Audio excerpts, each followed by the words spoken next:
Come on, our. All right, we're live now on YouTube. We're about to be live on Instagram. Good morning, everybody. Good morning, Dr. Kiltz. Good morning, Caitlin. Good morning, Alia. Good morning, Caitlin. How you doing today? It's early. It's early. Where are you in this beautiful world? I'm in Utah.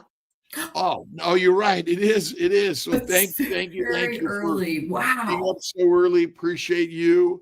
Yeah, it's not much earlier than I normally get up. I'm usually up at about 4:30, so it's only a little earlier. Yeah. I'm usually up between 3 and 4 every day. Yeah. We're just kind of getting going this morning. We got Leon, we got Libya, Tommy, we got Kingdom Way, Keto to Carnivore, and others. We're on Kilt's Mighty Tribe this morning. We're on Instagram, Facebook, YouTube, TikTok, and more. And more. We're here to learn about your story on bariatric surgery, carnivore, your life journey. So maybe you could start the day and say hello to everyone, introduce yourself, and tell us a little bit about yourself. My story is actually probably a lot like a lot of the other stories that you hear. You know, I went through years of struggling with weight. I got heavy pretty early on. I was probably about 9 years old, and I just gained a bunch of weight over a summer. And at that age, you don't really think too much about weight. You're just kind of being a kid. But by the time I got to junior high, it became a problem. And I was in like the 7th grade, and I weighed in at about 200 pounds. And I'm not a very tall person. I'm barely over 5 feet tall. I'm 5'3". So I was 200 pounds. And, at that age, you start to, I was probably about 12 years old. You start to really start paying attention to that, especially when you're a girl. And so I started getting into dieting and stuff. And I probably did I know that I did a lot of things that was probably not the right things to do. And back then you could get diet pills that had ephedrine in it, because they hadn't banned. Yeah, they hadn't banned that yet. So that was not good. Not good. Because I remember getting the jitters, and I didn't really have a lot of caffeine. So that was like my first dose of stimulants that I had ever remember having in my life. And I was probably about 14, 15 years old when I started taking those and trying to lose weight. And I tried all the hacks and stuff and all the things that you would think about trying. And, some of them worked, some of them didn't. There was a lot of restriction. I definitely went through a lot of body dysmorphia. I definitely had an unhealthy relationship with my weight and my body image. I had some issues with, I even, wanted to hurt myself for sure. I went through that. It wasn't a good time, being a teenager and being overweight and being female. It was not a good time. But then, so I ended up moving away from home when I was 19. I moved in with at that time, he was just a friend. He's now my husband. You're talking over 25, 30 years ago. Moved to California. So I was living in Indiana, which was where I was born. And then I moved to California when I was 19. And then I started to get comfortable. So I had lost a little bit of weight over my teenage years. And then I started to get comfortable and happy. And when you get happy, you get fat and happy. So I got fat again. And I got really fat. And I got really bad. I ended up getting up to over 250 pounds. Actually, when we got married in 2002, I was 250 pounds. And I was not in a good place.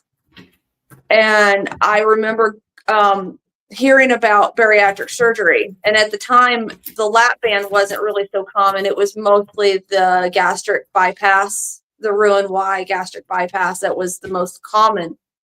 So I remember going to the doctor and asking them about that.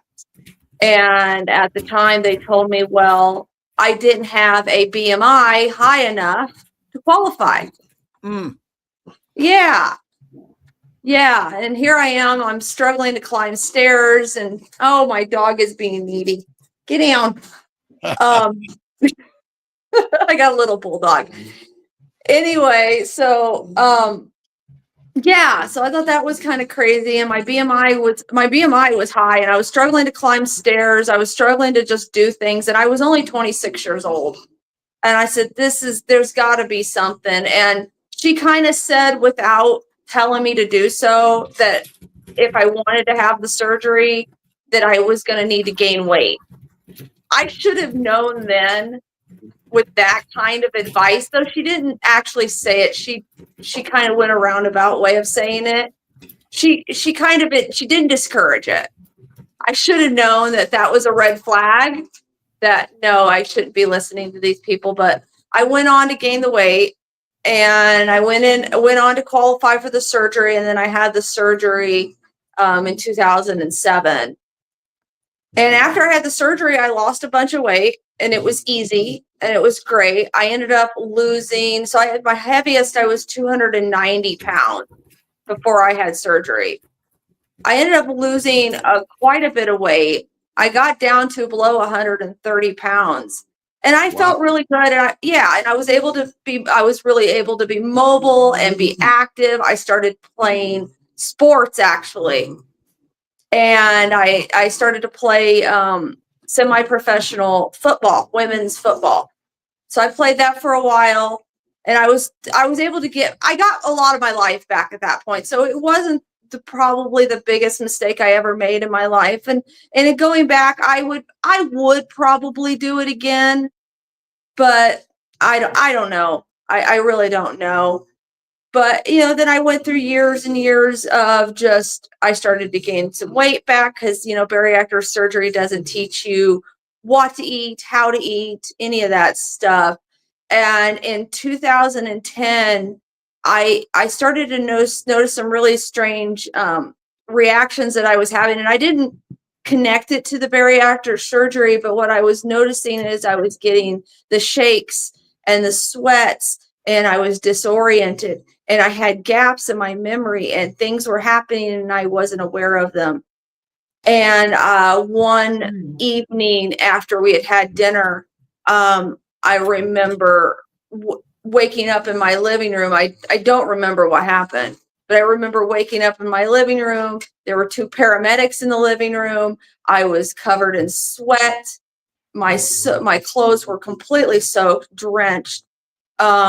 They had an IV bag attached to me that I later found out to be a nice big dose of glucagon that they were pumping into me. Apparently, my blood sugar had actually dropped to 25, and that I was kind of going into what could have been a diabetic coma.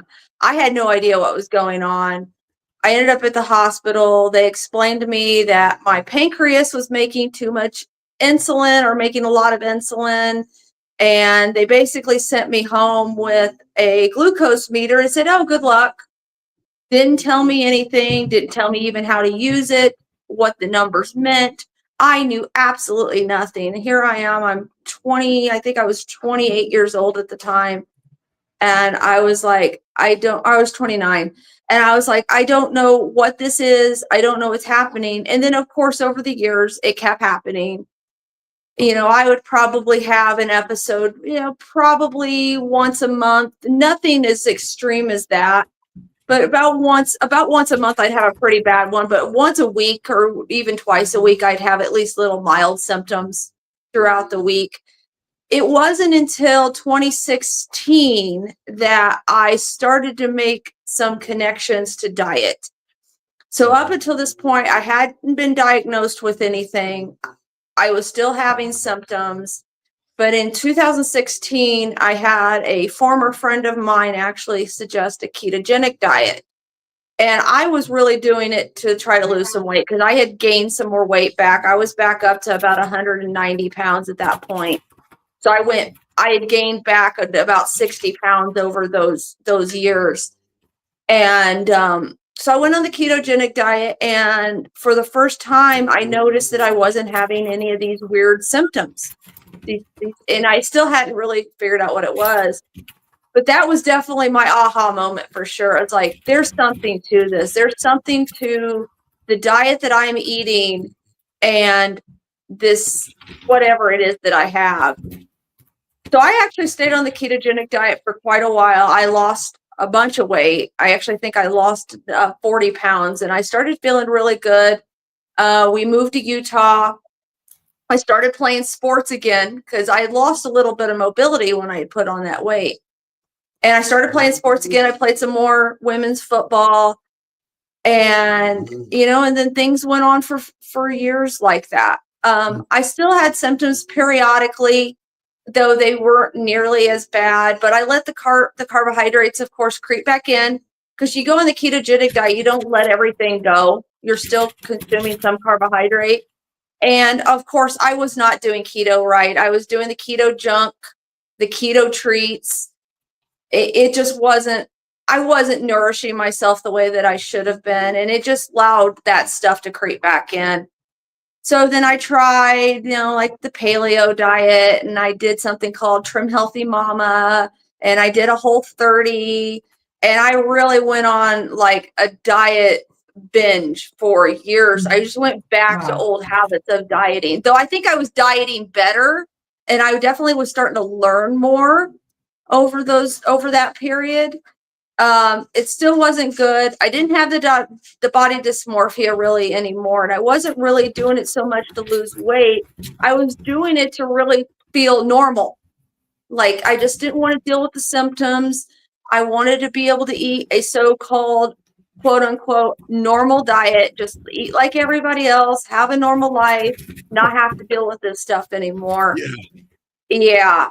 So at some point, it became where it wasn't working for me. And on Thanksgiving of last year, I had a friend have us over for Thanksgiving dinner, and I had a plate. I made myself up a plate, and I was already pretty conscious at this point of like kind of what worked and kind of what didn't work. So I just made a big old plate of like some turkey. And I always liked the dark meat. So I went for the fatty dark meat. It's what I always liked. And I'd eat the skin and stuff. So I always was into the fatty meat stuff. And then I had a little bit of green beans and a couple little bites of sweet potato, but it was mostly meat. Like at this point, my plates were, mostly meat. I would say at least half my plate was meat. And then something happened that evening. I had one of the worst reactions I had probably had in several years, and that was it. After that, I was like, I can't keep doing this anymore. This diet thing's not working. I'm more and more sensitive to carbohydrates. I'm more and more sensitive to eating anything other than meat. So I had heard about the carnivore diet years before from Michaela Peterson. I follow her, and I follow her dad, and I heard about it from her, but it's not something I ever tried, but I had tried it intermittently because, like I said, I always loved meat. But it was at that point where I just binged all things carnivore. I think I started with, I watched a lot of Steak and Butter Gals videos, kind of see where to get started. I think I found you. I found Dr. Barry. And I just started binging it, all things carnivore. And then, so it was probably in December that I was eating pretty much mostly carnivore. And then by January, I was 100% all in. Wow. And yeah, and I have had no symptoms at all. I feel absolutely incredible. And I've had so many other things get better that I was not expecting. Like, this is like keto. This is like the keto diet, but better. Supercharged. It's a keto diet, but it's supercharged because we're not eating the toxic plants. Right. So that, right?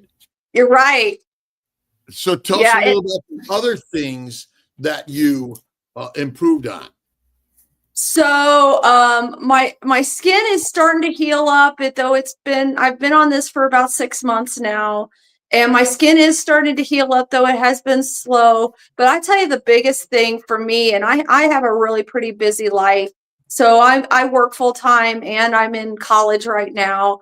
And the biggest thing for me was I always felt like I had ADHD, although I wasn't diagnosed with it. I always felt like I had difficulties concentrating, sitting down for any length of time, really concentrating on doing things. And since I've been on Carnivore, I'm super laser focused. I can sit down and I can concentrate on things for a long period of time without being distracted. So I'm so much more productive. That has been humongous for me. Awesome. Like that really has really been humongous. I have a ton of energy. Sometimes I have so much energy I don't know what to do with it.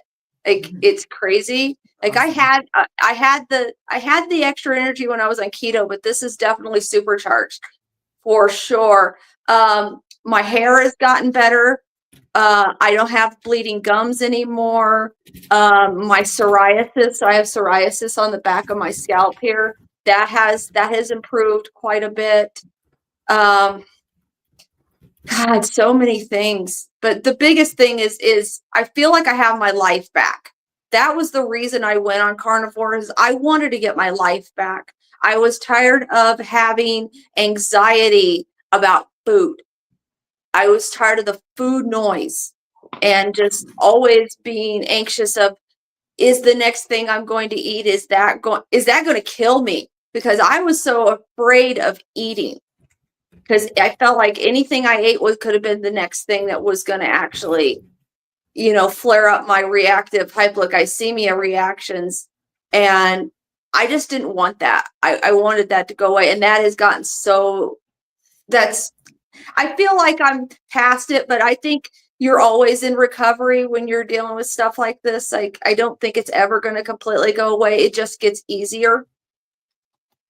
So, yeah, but that's the biggest thing for me. And tell us a little bit about your current eating habits.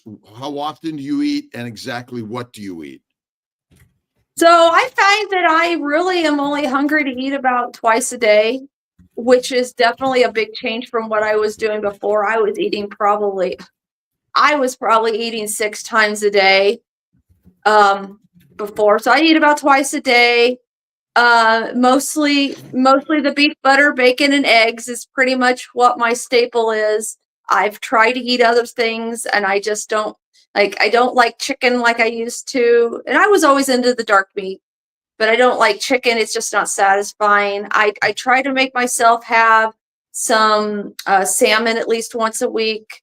But mostly it's beef, butter, bacon, eggs. And I'll make the eggs and the beef all kinds of different ways. I love chuck roast. That's probably like my big staple. I always make a big chuck roast every week. I keep that in the fridge, and I'll make some eggs to go with that.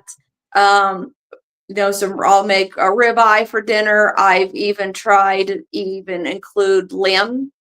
So I've started to eat lamb. So I have lamb probably every couple weeks. But mostly that's really all I eat. I do still drink coffee, but I did try to go off coffee. Like I tried twice, and I went off for 2 long periods of time in the last 6 months, and I didn't feel like it made any difference. So I just added it back in. So it's the one kind of normal thing that I've held on to. But other than that, yeah, I would say that I'm 99% on Carnivore. Other than the coffee, I'm pretty much 100% in. I think some coffee sometimes is okay. Well, I have it more than sometimes, but just in the morning.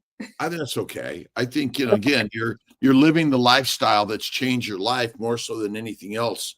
And I think that's what we're finding in our carnivore community, that, so many of us have suffered for years, and finally finding Carnivore has been like the game changer.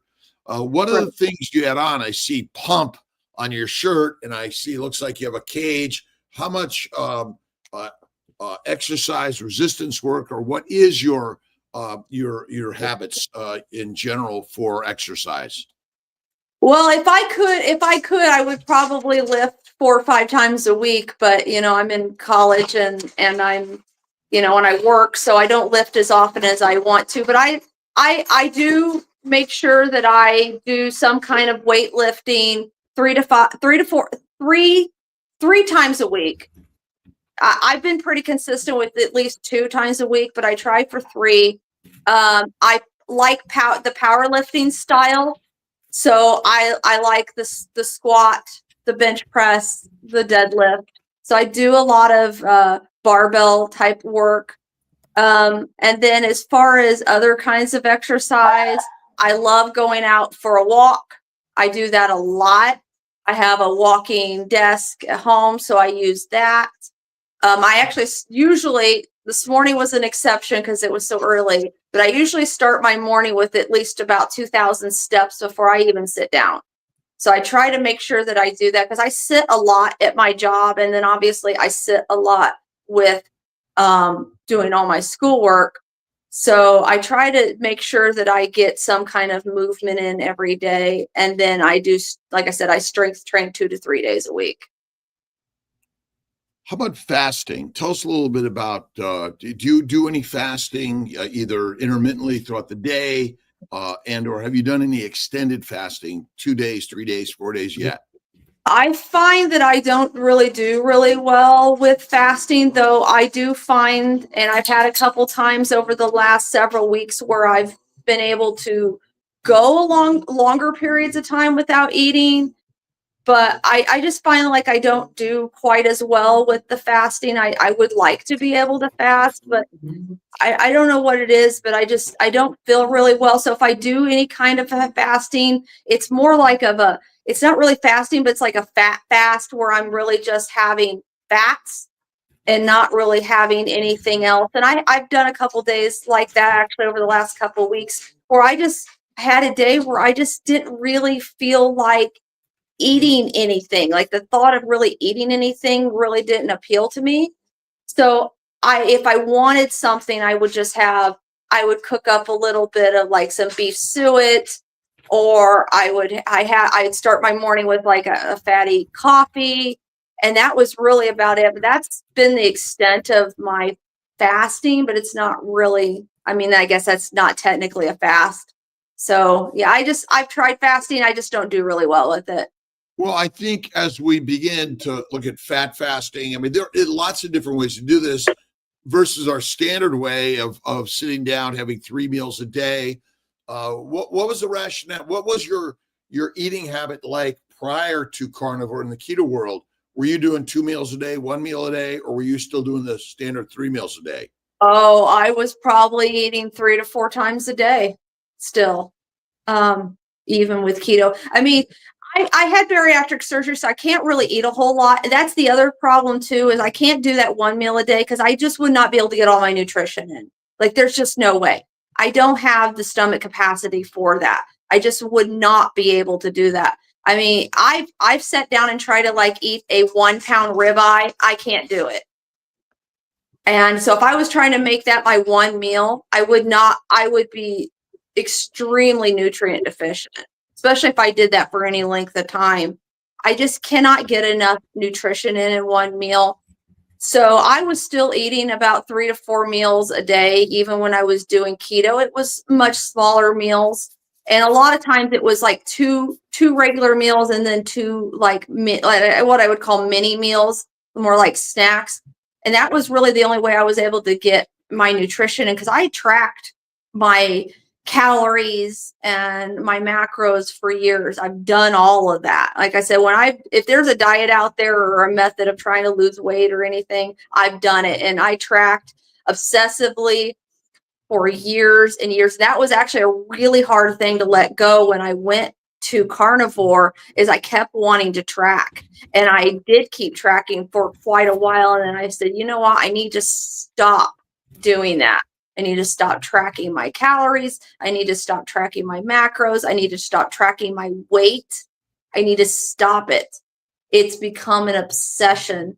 And I'm still struggling with a little bit, though I've stopped tracking the macros and the calories and everything, though I do still pay attention to my weight. I really need to throw the scale away.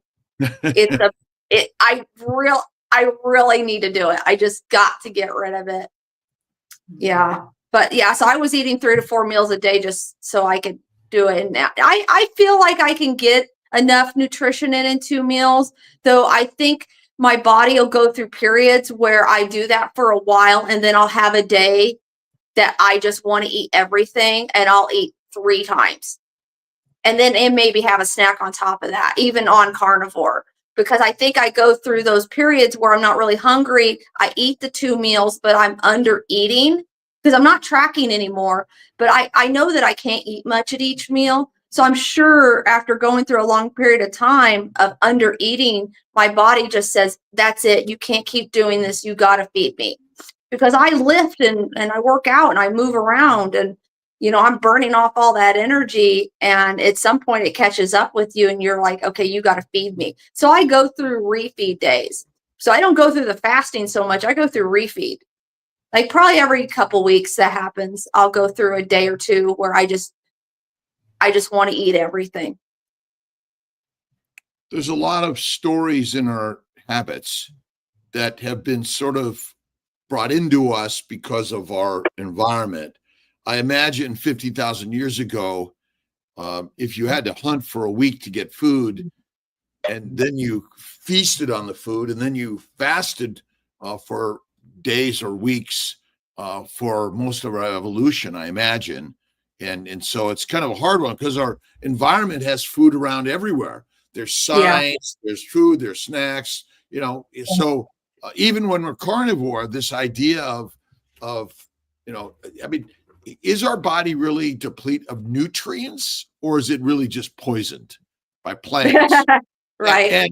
And ultimately by fasting, even for 10 days, we're healthier than we can ever be, because now our poisons have been sort of processed in the liver to detoxify them, and our fat is actually the best tissue on our body, and very few of us really eat raw fat, and focus on that as anti-inflammatory, nutrient dense and rich, which is, it's sort of, we should have fat pills, which we're working on. And that's where liver comes in essence, because the liver makes a lot of fat. And so when you dehydrate it and powder it and pill it, you're getting both the cellular contents, which contains fat, and the minerals and vitamins that our body requires. So that's kind of an amazing idea in all this.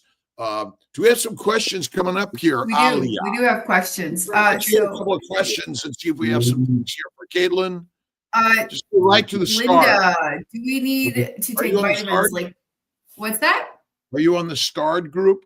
Yeah, I'm on the starred group. Oh, okay, go ahead. Okay, so do we need to take vitamins like D or K? I take vitamin D and vitamin K, not so much in the summertime when I'm able to get outside, but I think you probably do. Yeah, I would say at least a little bit. I mean, if you get out in the sun a lot, maybe not so much, but yeah, I would still say that most people probably need vitamin D and vitamin K at least a couple times a week. Yeah, I think organ meats, liver supplements, eating the liver, eating the fat, organ meats are great, and supplementing with K, D, and a good multivitamin. It's like one of those. It's just icing on the cake in essence. I agree with that. Next question. Sharon, do you work out every day? I believe you already answered this. How often? Why do you look so fit? I believe you already answered this. Well, just give me one. 3 to 4 times a week. I would, like I said, I would lift every day if I could, but I got a very busy life, so I do what I can. What are you studying in school? Nutrition science. Is the nutrition science you're learning truthful and accurate?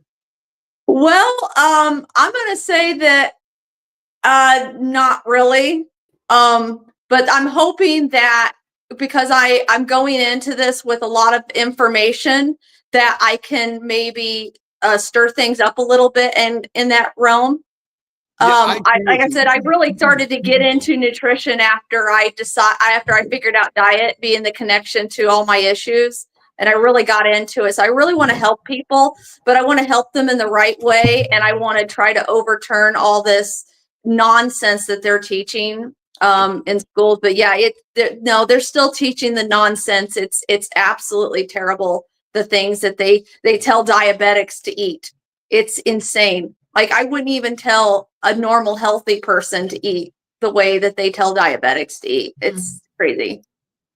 It's crazy. Yeah, my sister Marianne passed of diabetes at 52, of heart failure, type 1, and American Diabetic Association recommends a plant protein, low-fat diet and 3 to 6 meals a day. And if you want to take a little something, get a little insulin. So you're right. So, all right, next question. Chris B.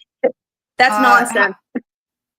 How do you handle the fat? I can only get so much in before it causes dumping syndrome. Not as bad as sugar, but bad enough. You get dumping syndrome with fat. You shouldn't be having dumping syndrome with fat. I only ever dealt with dumping syndrome when I would eat carbohydrates. Dumping syndrome was definitely never connected to fat, for sure. That's kind of interesting. I'm not sure why that's happening. I would wonder if they have their gallbladder. Well, diarrhea, is very common, especially rendered fat. And okay. Fat. And that's why raw fat, unpasteurized, but to get just mix the fat with the protein. I do raw meat. I think it's the best, or raw to rare, with a lot of white stuff on it. All the fat is like critical. I think that's one of the things we're truly missing in our diet. And here's a steak I ate last night. You see all the white. and nice. It was cold. It was cold, unrendered fat, which I think is the healthiest thing to eat. Yeah, I'm not there. Not yet, but that's who we are. In our ancient ancestral nature, we hunted, we killed the beast, we ate it raw. And so I think if you're not healing, it's go carnivore, and go raw fatty meat. But again, it doesn't, it's kind of like telling people to go carnivore for most of our skin. Right? People do that. But in fact, because chicken, fish, turkey, and most meat you're cooking, you cook away all the fat. True. Yeah. And so it's sort of this idea, well, wait a minute. Well, what is fat good for our body? You better believe it is. Fat on your body is the healthiest thing in your body. And if you think about it, it's the fuel. Sugar, gluconeogenesis, sugar is not your fuel. It's a silk away from fatty acids in the form of ketones, which are there always. So, right. But I would say just don't render it and mix it with some proteins. The lean meat, fatty meat. Yeah, I dealt with the diarrhea early on. I had my gallbladder out too. So actually, right before I had bariatric surgery, I had my gallbladder out, and so I had to kind of ease it into the fat. But now I've got myself to a point where I don't have the diarrhea anymore. Now here's another thing: constipation. I forgot to mention that. So I went through years and years after I had bariatric surgery. I had chronic constipation. Horrible constipation. It gave me hemorrhoids. It was terrible. And I ended up actually having 2 bowel obstruction surgeries during that time too. And I actually had part of my bowel removed. So not only have I had gastric bypass, I've had part of my duodenum removed. And so I have terrible absorption issues. That has been actually a big struggle for me on the carnivore diet, is with absorbing the nutrients from my food. So my diet really has to be very nutrient dense, because I just don't absorb most of what I eat. And I really think that it was it was definitely adding more and more fiber into my diet, because they always told you need fiber so that you could have regularity.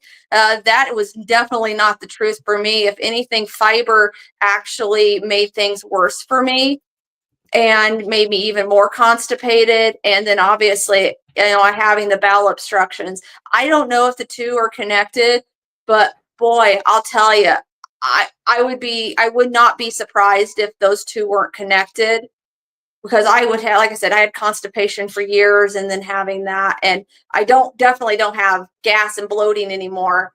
And I definitely haven't had any bowel obstruction type symptoms. So, and I'm regular, and I don't have the hemorrhoids. It's fantastic. I don't need fiber. All of the diseases we suffer from are plant protein, low fat diseases. Plant and fiber, which are deadly for humanity.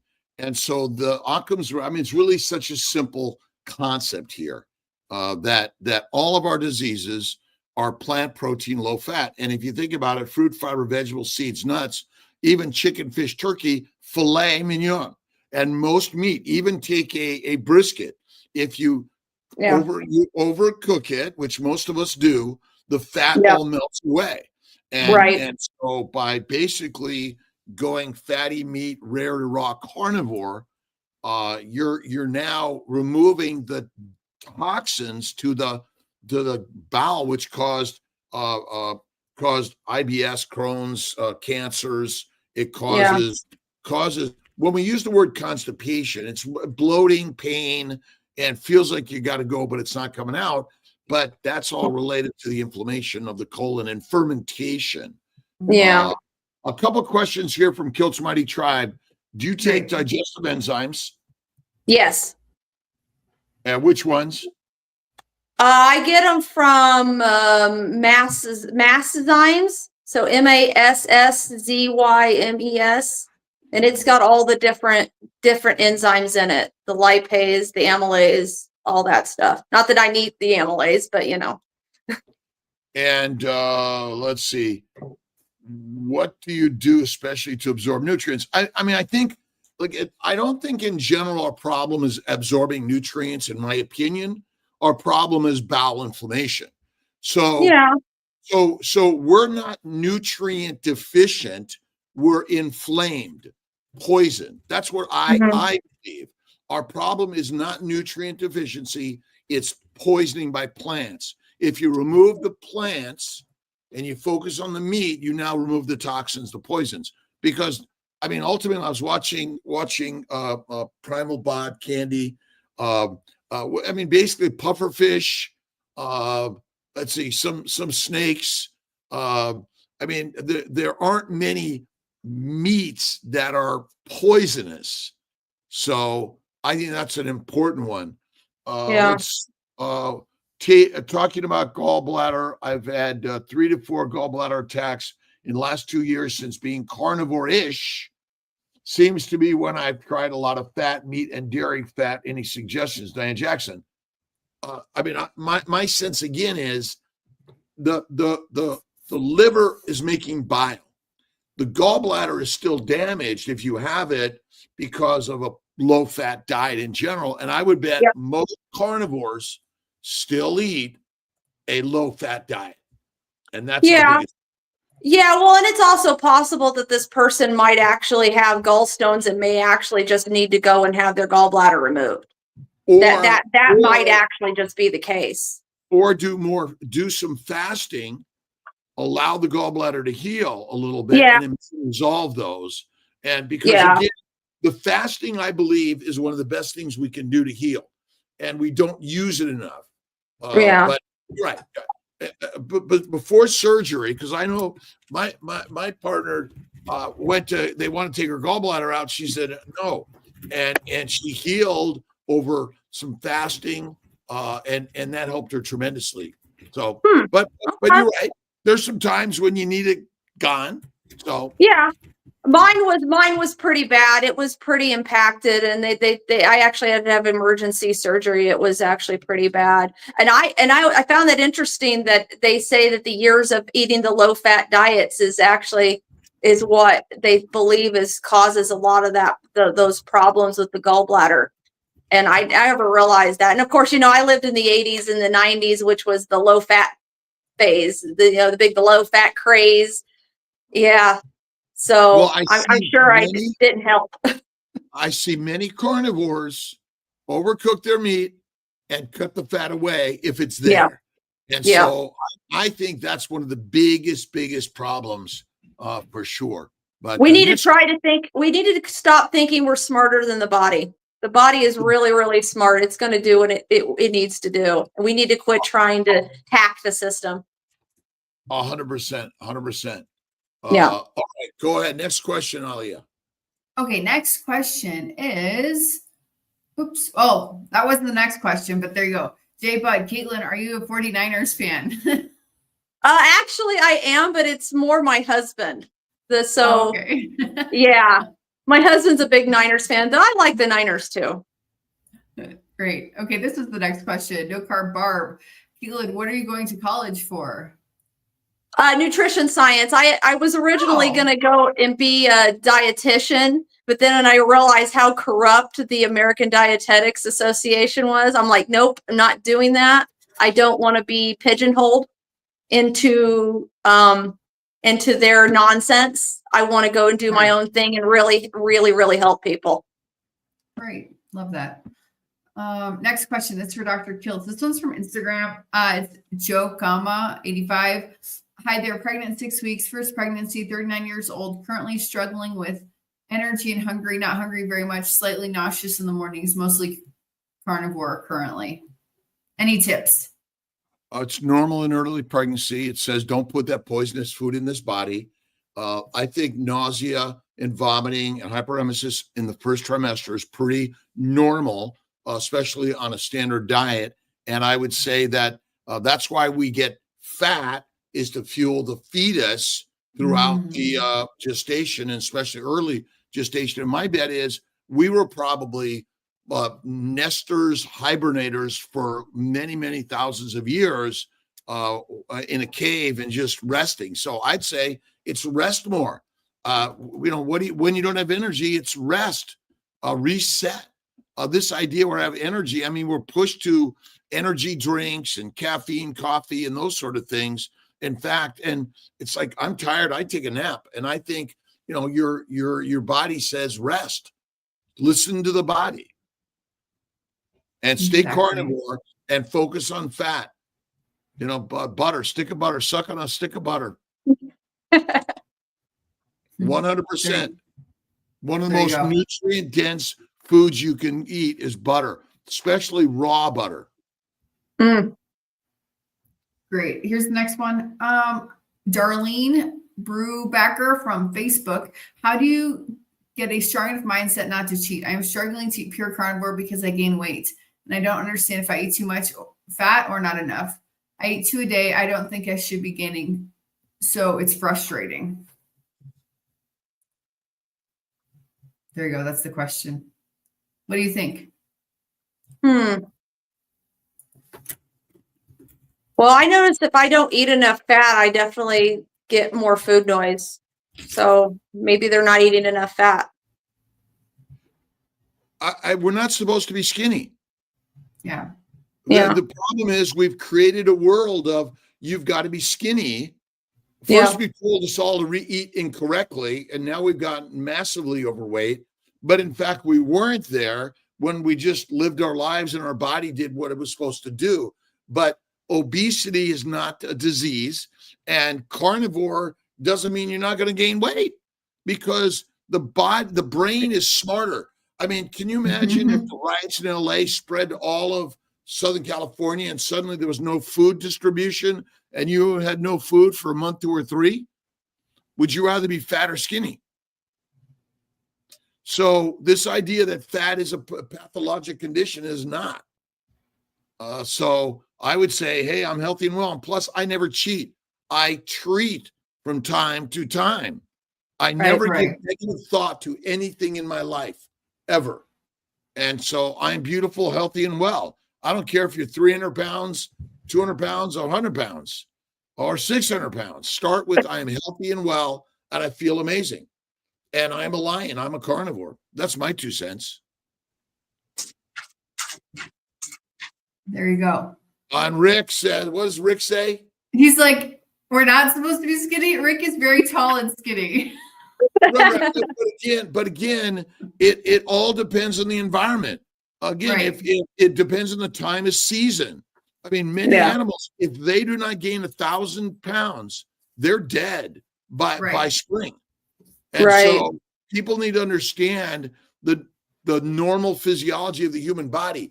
I mean, food, your brain does not know there's a cupboard full of food, refrigerator full of food, and someone's going to deliver us all the food you want. The brain is still thinking lack of food is around the corner. So when there's abundance in the springtime, you're going to eat up until you get completely satiated. So just the normal physiology. Yeah. There you go. Lindsay asks, have you found any problems with hair loss with the under eating? No, I don't think, I don't think I'm under eating for long enough because I'm having the refeed. So no, actually my hair has gotten healthier. I used to pull out clumps and clumps of hair when I would wash my hair and then I would brush it. I'd pull out clumps of hair. I'm not doing that anymore. And my hairdresser tells me how much healthier my hair is. So no, I'm not having that issue because I'm refeeding. Rare to raw fatty meat, salt and water, and you're right. And again, it's the plants and protein that are deadly for humans in a low-fat diet.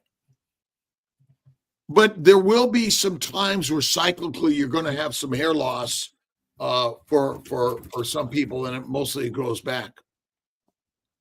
Yeah, I lost a lot of hair when I lost my weight when I had bariatric surgery. I lost a lot of hair during that first year and a half, 2 years. My hair actually got so thin that I couldn't even pull it back in a ponytail.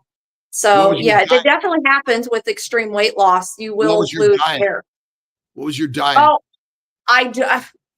it was pretty much just I ate when I was hungry, when I could, and I just kind of ate whatever. You weren't a carnivore then. Oh, no. I don't think it's the weight loss. It's the toxins that come with plant antigens. Well, I'm sure that didn't help. No, because losing weight, you again, when we're in a fast, especially hibernation, gestation, nesting, or migrating, your body is completely healthy and well as long as you have enough fat on your body because it's the fuel. But when you bring in the plant toxins, that's where you damage and cause the inflammation, a low-fat diet. But it's mostly the plants that are our biggest culprit in causing the damage to the hair follicles, the thyroid gland, the goitrogenic foods. I mean, I showed this yesterday. We got a list. This is on our website, correct, Alia? I'll make goitrogenic foods. Remember yesterday? I will make sure it is. I'm sure it is, and I'll make it easily found on the website. Yeah. You're awesome. Yes. Yeah. Thank you. So, I mean, I think these are just like when you had your hypoglycemic attack. There are things called glucokinins. These are substances that act like insulin, and they come from plants. And so basically, when we take in all this insulin-like substances, it's going to drive down the glucose levels, and we're going to be hypoglycemic. It's just like giving an injection of insulin. That's one of our. That's interesting. Yeah. I'm learning new things every day too. Me too. Okay, here we go. Sisse, Dr. Kiltz, does the body overcorrect itself by staying on carnivore for an extended period of time? That's an interesting question. Overcorrect. Let's see. Does the body overcorrect itself by staying on carnivore? I mean, we're carnivores, and you don't have to eat plants. And I don't know the definition of overcorrecting, harming yourself. Maybe it just kind of suggesting that it's not good in the long term, but I think it is. I think staying carnivore is great. No such thing as overcorrection, maybe. I don't think there is. I don't think you can overcorrect. I don't think so. I don't think so either. All right, here we go. Elke question. So much info for women. Eat in the morning to help lower cortisol. Not good to fast for women. Others say it's great. So is longer fasting okay for everyone, or just eat early and fast through the night? That's a fasting question. What do you guys think? Fasting is built into our evolution. We're natural fasters, and we I evolved. think you should just do it naturally. But again, it's doing. I think doing 2 to 3 days of fasting monthly is healthy for us. It's not required, but that's our nature, because you want to empty the gut and let the gut heal and rest. And true fasting is no food in the gut, which takes at least 3 days for most of us, in my opinion. But Yeah. I think it's really helpful personally.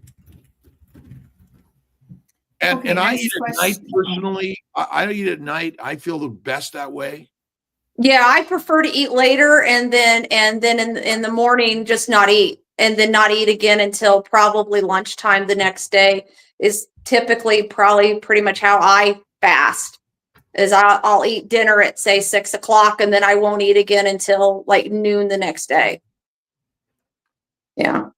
We have another question here from Leanna Griffin on Kilt's Mighty Tribe. What's the best way to avoid gout flare-ups starting carnivore or keto lifestyle? It's focused on fat. Fat does not cause gout. Proteins and plants do. And so I think one of the best ways is to focus on fat, butter, raw to rare. Look at Pottinger's cats, and eat less frequently is another one. Any tips for you? Have you ever had gout, Caitlin? No, I've been fortunate to not have that, but I fear that I might eventually get it. I don't know. Maybe if I stay on this, I probably won't. Have no fear. Life is good. Yes, I agree. And it's not necessary to add raw butter, but I think it's one of the best things you could do. It's delicious. Yeah, it is. And raw is really the right way to go. Yeah. Okay, next question, and I will answer this one from Rhea Hawkins. How can I make an appointment with coaching for Dr. Nelson? It is the link to sign up for coaching with Dr. Nelson is listed in the description below. So that's easy access. It's a Calendly link, or you can go to the website, drkiltz.com. But I would just go below. It's right there. We're going to be adding more coaches with the coaches at Kilt's Mighty Tribe, drkiltz.com and Kiltz Health. And Dr. Nelson is the medical director leading the way to increase the number of coaches so healthcare can be simply you take control of your health. And we rarely need the MD, DO, the standard medical system, in my opinion. Yeah, I would like to be able to get into that at some point, into the coaching for sure. Great. You're already, it seems to me. What's the purpose of your YouTube and putting it out there? Is to educate people on nutrition and carnivore. Yeah. Coach education. I mean, that really is. Yeah. You don't need a degree. You don't need a license. You don't need a certification, in my opinion. You're already doing the work. You have experience and knowledge. People want to hear from you, Caitlin, for sure. So thank you for what you're doing. Okay, we are running out of time. What's the prize today? What's the prize today? It's today? a Kiltz Health t-shirt. A surprise Kiltz Health t-shirt. Awesome. You got to get, where's our Meet My Food t-shirts? They're at headquarters. I will make sure we get those out. Get some of those, and I think we need to get some of those up there for sure. Yeah. Oh, I'm wearing one today. Oh, you can't see what the I'm wearing it. Yes. Awesome. Meet My Food t-shirts. Meet My Food. Damn key. And our Meet My Food hats. It was just really cold here, so I had to wear my jacket. Okay. I want to say something, Rachel, too. My dad recently diagnosed with stage 4 colon cancer. He wants to use fasting, carnivore, and natural remedies instead of chemotherapy. Do you know of anything about using ivermectin to fight cancer? I don't know that answer, but I know a lot of people are doing it between ivermectin, fasting, carnivore, and faith. Fat is what you want to focus on, not lean meat. And look at Paleo Medicina, Sophia Clemens. We got to get Sophia on again soon and do another link up with her. I think those are really important, in my opinion. If you look at Thomas Seyfried, and if you, he talks a lot about integrating Eastern Western practices, nutrition, mindset, and also we're having our June 28th in Boston. Just go to the link. You put a link here. Go to killsmeetup.com, right, Alia? Yep. Sorry. Yes. I want to say something, Rachel. Your dad should come to our Boston meetup because we have, if he can, we have Thomas Seyfried speaking. June 28th. Come, bring him. Thomas Seyfried speaking, all about cancer and metabolic health. Let's see here. Dawn. Oh, we'll take this last question. I have heard our body stores toxins in our fat if it can't get rid of it all from the body. So if we animal fat on carnivore, wouldn't we be eating toxins the animal took in?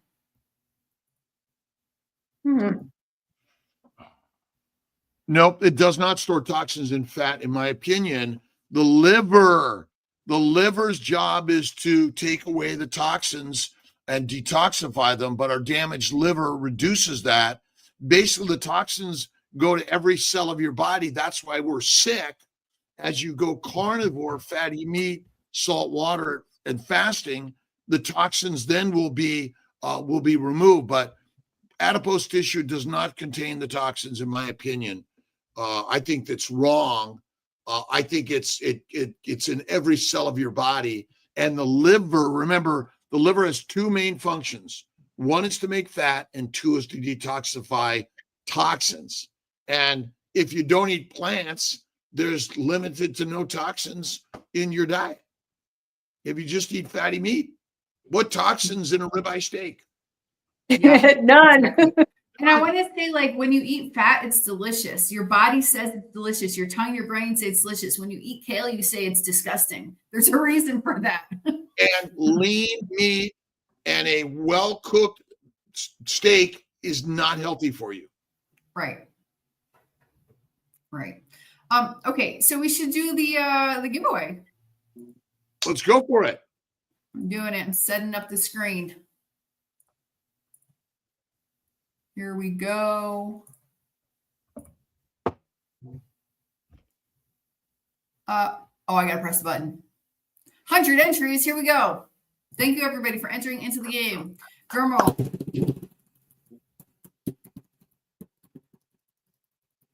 Always be kind. Congratulations. Awesome. You are the proud winner of a Kilt's Mighty Tribe t-shirt. Most likely this one. Meet my food. Give me an email. Email me at alia@drkiltz.com with your name, address, and phone number, and we will get that shipped out to you right away. alia@drkiltz.com. Yes. Right? Yes, that's right. The receiver of all communications. Right. I just put it in the Caitlin, any other last minute words, and where can people find you? No last final words. You can find me. I have a YouTube channel. It's the Bariatric Carnivore. It's the_bariatric_carnivore, or you can find me on Instagram at the Bariatric Carnivore. And yeah, I just hope that I can, I hope I can help people not have to go through some of the crazy things that I had to go through, and really just get on a health journey early on in their life and not have to deal with, the pain. But sometimes that's how we have to learn, is have some pain and go through the pain and then find healing. Pain and suffering. Yeah. Critical in life. Yeah. Critical in life. And buckle up and get on the roller coaster, and you're woo. And my Dr. Boz Bell, and if you haven't, has Dr. Boz been on a morning show yet? No, I will ask her if she would like to come on this We'll early. get her on a morning show. We'll get her there. Tell her we need her one day at a 6 a.m. show.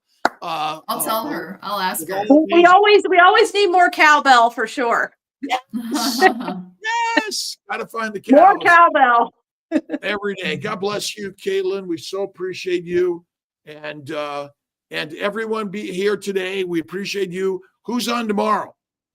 Tomorrow. Give me 1 second. We have. Now you put her on the spot. Moonbee. I can't remember. Yeah, exactly. Moonbee. She's a lawyer from California, and she has a great carnivore story of healing. Moonbee. All right. We're gonna. And then we have Livia Novak on Friday. Livia is here every day.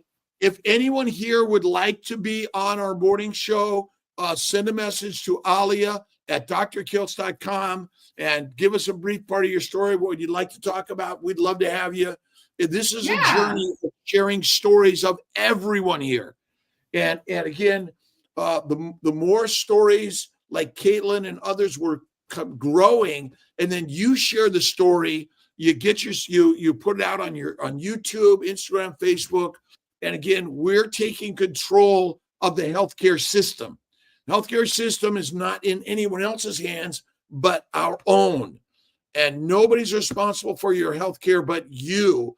And that's really important. And Kiltz Health, Dr. Kiltz, all Kiltz Mighty Tribe, and the Kiltz Mighty Tribe is going to stay for free. There may be other levels of investment and things you could do, but ultimately my job is I want to continue to put this out there so people like Caitlin, like Kiltz, because we're all the same. We're all the same physiologically, biochemically, and spiritually. So, Caitlin, thank you. Thank you. More conversations and exciting healing journey. Thank you. Exactly. All right. God bless. Excellent. Okay. Bye-bye. Goodbye, everybody. Bye, everyone.